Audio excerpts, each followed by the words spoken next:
سلام كميت صنحو فتواتن كبراتن نايز يوتيوب شانل تخطاتلتي نزعلت سحرنا لكم حاصر سنواناون زيناتات كم تلومد حجنا لكم قريبنا لنا فلما لايك شير سبسكرايب እንዳገበርኩም كساف ፍጻመ መደብና ሓቢርኩም ናኽት صنحو بخبرن عدم ኢትዮጵያ ምእተው ባሕርን ምርካብ እትገብሮ ጻዕርን ምዕንቃፍ ዝፍቱን ሓይልታት ኣለዎ እዞም ሓይልታት ሓሊፎም ሓበራዊ ምትእስሳር ብምፍጣር ኢትዮጵያ ናብ ገማግም ባሕር ከይትበጽሕ ንምክልኻል ዓሊሞም ይሰርሑ ይኹን እምበር ኩሎም እቶም ጻዕርታት ምንም መሰረት የብሎምን ሰራዊት ምክልኻል ሰላምን ድሕንነትን ዞባ ምብራቕ ኣፍሪቃ ብዘላቕነት ንምርግጋጽ ብትኹረት ይሰርሕ ኣሎ ኢትዮጵያ ምእተው ባሕር ንኽትረክብ ምስ ሃገራት እቲ ዞባ ብምትሕብባር ንምስራሕን ብሓባር ንምብልጻግን ዘይተሓለለ ጻዕሪ ትገብር ኣላ ኣብዚ እዋን እዚ ብምድሪ ይኹን ብባሕሪ ዝመጽእ ምትኹታኻት ዝምክትን ከምኡውን ልኣላውነት እቲ ሃገር ዘኸብርን ሰራዊት ሃኒጽና ኣለና ሰራዊት ምክልኻል እቲ ሃገር ምእተው ባሕር ንኽትረክብን ብቑዕ ሓይሊ ባሕሪ ንኽትተክልን ጽኑዕ መርገጽ ኣለዎ ክብል ፊልድ ማርሻል ብርሃኑ ጁላ ገሊጹ ፕሬዚደንት ጅቡቲ እስማኤል ዑመር ግለ ዓቢ ሚስጥር አውጪን መጠንቀቕታ ሂቡን ፕሬዚደንት ዑመር ግለ ጅቡቲ ክሪሚንያ ከም ዘይኮነት ንመራሕቲ ኢትዮጵያ ኣጥቢቕና ሓቢርና የሚና ኢሉ ክሪሚንያ ቅድሚ ገለ ዓመታት ሩስያ ግዛእቲ እያ ኢላ ዝጎበጠታ ካብ ዩክሬንያ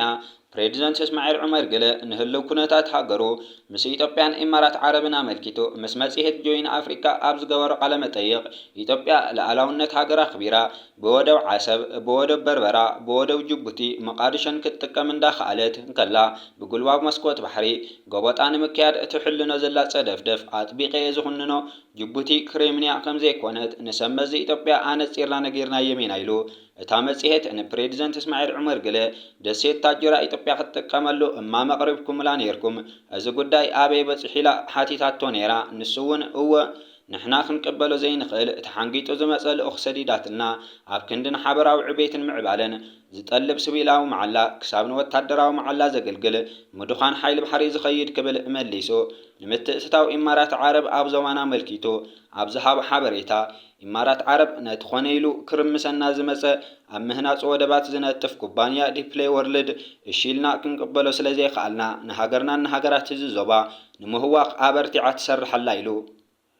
ፕሬዚደንት እስማኤል ዑመር ግለ ኢትዮጵያ ምስ ፈረንሳይ ትገብሮ ዘላ ምቅርራብ ብዓይኒ ጥርጣረ ከም ዝዕዘቦ እውን ደርጊሕዎ ኣሎ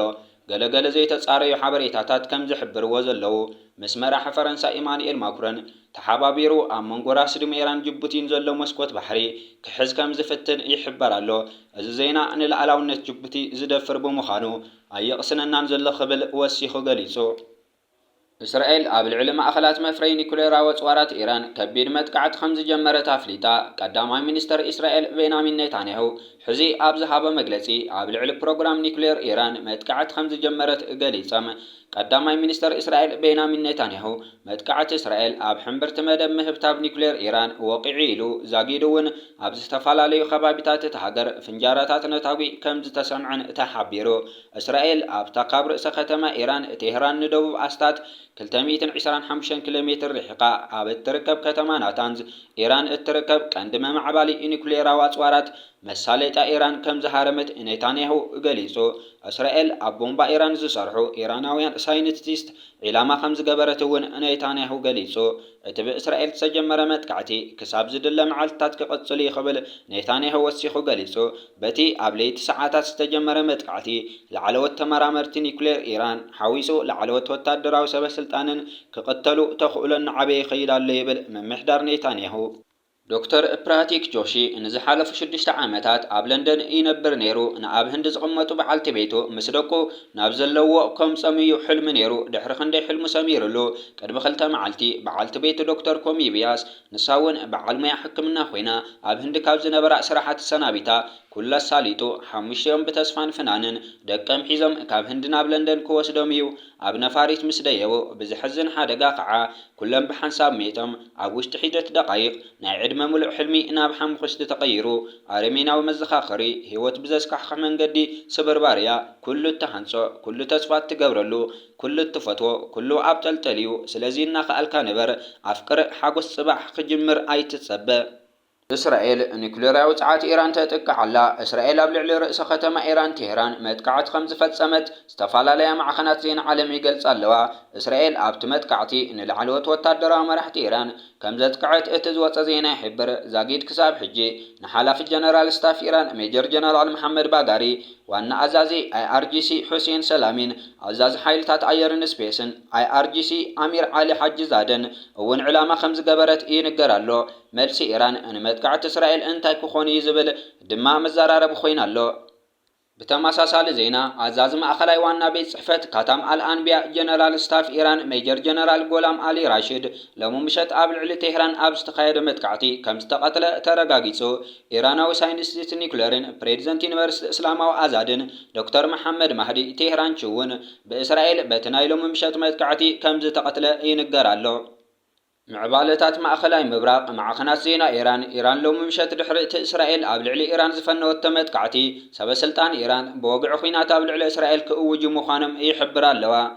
ነቲ ገዛእ ካሊፎርኒያ ዘቕረቦ ክሲ ስዒቡ ሓደ ፌደራላዊ ዳኛ ምምሕዳር ትራምፕ ንሃገራዊ ዘብዒ ናሽናል ጋርድ ኣብ ካሊፎርኒያ ምዝርግሑ ዘይሕጋዊ እዩ ብምባል ናይ ፍርዲ ትእዛዝ ኣውፂኡ እኳ እንተነበረ ይኹን እምበር ምምሕዳር ትራምፕ ናይ ይግባኝ ሰማዕ ቤት ፍርዲ ይግባኝ ብምቕራብ ነቲ ናይ ታሕተዋይ ቤት ፍርዲ ቀዳማይ ትእዛዝ ንግዚኡ ከም ዘገሃዶ ተሰሚዑ። በዚ መሰረት እቲ ይግባኝ ሰማዕ ቤት ፍርዲ ምምሕዳር ትራምፕ ንሃገራዊ ዘብዒ ናሽናል ጋርድ ንግዚኡ ኣብ ሎስ አንጀለስ ክዝርግሖ ይኽእል ይኽብል ወሲኑ ኣሎ።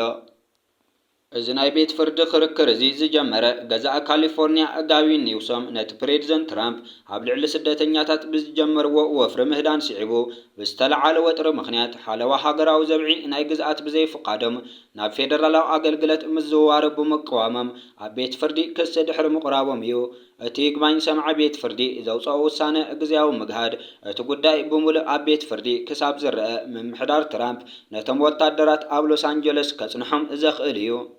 ሓደጋ ነፋሪት ህንዲ ካብቲ ልዕሊ 200 ሰባት ዝቐጸፈ ሓደጋ ዝደሓነ ውፅእ መዓት እታ 242 ተሳፈርቲ ሒዛ ካብ መዕርፎ ነፈርቲ ህንዲ ክትለዓል ንሓደጋ ዝተቃልዐት ነፋሪት መጓዓዝያ መንገዲ ኣየር ህንዲ ዳርጋ ኩሎም ሞይቶም ከም ዝኾኑ ፖሊስ ገሊጹ ዝነበረ ኮይኑ ሓደ እንግሊዛዊ ብሂወት ከም ዝተረፈ ተገሊጹ። ቀደም ክብል ገለ ማዕኸናት ዜና ንሓለፉ ፖሊስ እቲ ከባቢ ኣሕመድ ዳባድ ብምጥቃስ ካብቲ ሓደጋ ነፋሪት ዳርጋ ዝደሓነ ከም ዘየለ ጸብጺበን ነይረን። ሰብ መዚ ካብቲ ሓደጋ ዝደሓኑ ሰባት ክርከቡ ተስፋ ብምግባር ዓበይቲ ማሽነሪታት ብምውፋር ህይወት ናይ ምድሓን ጻዕሪ ይቅጽሉ ከም ዘለው ተገሊጹ። ታትማል ንግሆ ሰዓት 10 ብኣቆጻጽራ እቲ ከባቢ ካብ ህንዲ ንብሪጣንያ ዝነቐለት ምዃና ዝተነገረላ ነፋሪት ኣብ ከባቢ መዕርፎ ነፈርቲ ኣሕመድባድ ከም ዝወደቐት ሮይተርስ ሓቢሩ። እታ ነፋሪት 232 ተሳፈርትን 12 ኣባላት ጉጅለ በረራን ጽዒና ናብ ለንደን ዝተበገሰት ኮይና 256 መናብር ዘለዋ ዓባይ ነፋሪት ከም ዝኾነት ኣሶሺየትድ ፕረስ ይሕብር።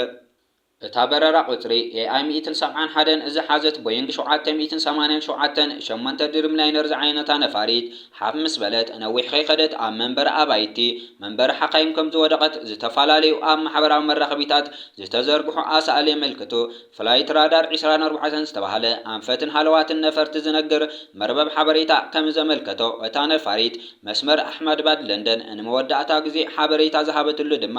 1 ደቂቕ ኣብ ዘይመልእ ግዜ ድሕሪ ምልዓላ እዩ። ሰበስልጣን አቪዬሽን ህንዲ ጉጅለታት ህይወት አድሕን ተዋፊሮም ከም ዘለው ሓቢሮም ዛጊድ ብዛዕባ ዝወረደ ጉድኣት ዝተገልጸ ነገር እኳ እንተዘየለ ኣብ ሰብን ንብረትን ከቢድ ሓደጋ ወሪዱ ክኸውን ከም ዝኽእል ይግመት። እታ ኣብ ለንደን ክትዓልብ ወጢና ዝነቐለት ነፋሪት ቅድሚ ሕጂ ናብ ፓሪስ፣ ፍራንክፈርት፣ ቶኪዮ፣ ኣምስተርዳም፣ ሜልበርን ካልኦት ዓበይቲ ከተማታትን በረራታት ከም ዘካየደት ሰነዳት ይሕብሩ። ብሰንኪ እዚ ሓደጋ ኣህጉራዊ መዕርፎ ነፈርቲ ኣሕመድባድ በረራቱ ንዘይተወሰነ ግዜ ደው ኣቢሉ ከም ዝነበረ ወሃቢ ቃል እቲ መዕርፎ ነፈርቲ ሓቢሩ ነይሩ። እንተኾነ ካብ ሚኒስትሪ መጓዓዝያ ህንዲ ዝተረኸበ ሓበሬታ ከም ዘመልከቶ እቲ መዕርፎ ነፈርቲ ሕጂ በረራ ጀሚሩ ኣሎ። ኢራን ነቲ ሎሚ ለይቲ ብእስራኤል ኣብ ልዕሊ ዝተኻየደ መጥቃዕቲ ምላሽ ሂባ። ብለይቲ ኣብ ዝተኻየደ መጥቃዕቲ እስራኤል ዋና ኣዛዚ እስላማዊ ኣብዮታዊ ሓይሊ ሓለዋ ኢራን ጀነራል ሁሴን ሰላሚ ከም ዝተቐተለ ተረጋጊጹ። ሓይሊ ኣየር እስራኤል ምሸት ኣብ ልዕሊ ሽቶታት ኢራን 5 ዙር መጥቃዕቲ ፈጺሙ። መንፈሳዊ መራሒ ኢራን ነቲ መጥቃዕቲ እስራኤል ብዝምልከት ኣብ ዝሃብዎ መልሲ